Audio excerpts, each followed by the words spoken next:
안녕하세요. 가족관계등록부 전문 법무사 김민경입니다.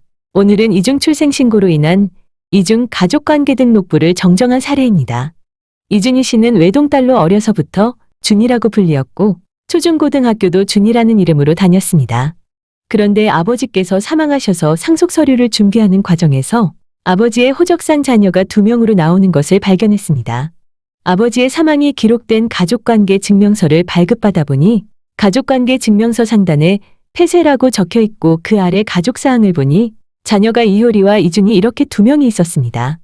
이준희 씨는 곧바로 효리와 준이가 둘 다 자신임을 알았습니다. 이준희 씨는 원래 돌림자 준으로 해서 이름을 지어야 했는데 부모님께서 딸이니까 예쁜 이름으로 지어주고 싶어서 효리라고 지으셨습니다. 그런데 효리 씨가 자라면서 사촌 오빠들은 모두 준석, 준규, 준호, 준현 이렇게 준자 돌림이므로 부모님께 왜 나만 효리냐고 하면서 자신도 이름을 준으로 해달라고 졸랐습니다. 외동딸인 효리의 성화의 어머님은 준이로 고쳐준다고 약속하셨습니다.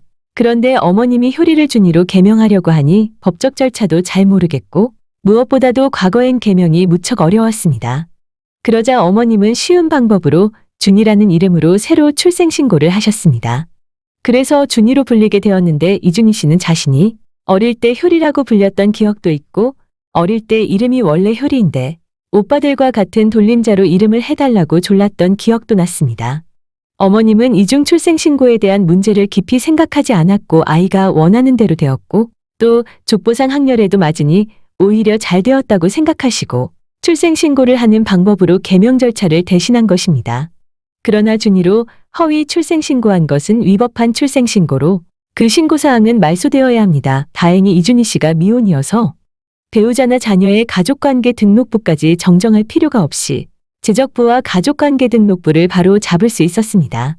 가족관계 등록부를 정정할 일이 있으시면 미혼인 때 하시는 것을 권해드립니다. 자신의 가족관계 등록부에 정정할 사항이 있는 줄 알면서도 당장 사는데 불편하지 않으니 미루시는 경향이 있는데 바쁘시더라도 미루지 마시고 미혼일 때 하시면 좋겠습니다. 위와 같은 사례에서 이중 호적을 정정한 결과 준희 씨가 말소되고 최초 출생신고한 이효리로 돌아가는 것이 원칙입니다. 따라서 이중 출생신고로 인한 이중 호적을 하나로 단일화하는 절차를 마친 후 종전에 사용하던 준이라는 이름으로 개명을 하여 당사자의 동일성을 그대로 유지할 수 있습니다. 결국 35년 전에 개명 절차를 하지 않은 것을 지금 그 절차를 하게 된 것입니다.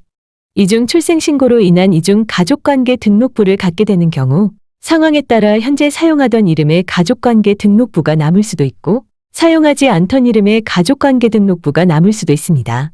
남겨지지 않는 등록부는 위법한 이중 등록부로 폐쇄됩니다. 따라서 상담을 하실 때는 서류를 보여주셔야 자세한 상담이 가능합니다. 가족관계 등록부가 잘못된 경우 원칙적으로 수정해야지 편법을 사용하면 결국 일만 복잡해집니다. 예컨대 이중호적이라고 해서 간단히 사망신고했는데 뒤늦게 이것이 문제가 되어 더 복잡해지는 경우와 같습니다. 정리하면 개명을 하려면 반드시 법원의 개명허가 결정을 받아서 가족관계 등록부의 이름을 정정해야 합니다. 그런데 그 절차가 복잡하고 낯설다고 하여 새로운 이름으로 또 출생신고를 하면 동일인에 대하여 이중출생신고가 되어 위법한 가족관계 등록부가 추가로 만들어지게 됩니다. 이는 결국 존재하지 않는 자녀가 가족관계 등록부에 등재되어 공동 상속인이 한 명 더 늘게 되어 훗날 상속에 걸림돌이 됩니다. 이중 가족관계 등록부 정정에 대해 궁금한 점이 있으시면 전화주세요. 시청해주셔서 감사합니다. 오늘도 행복한 날 되세요.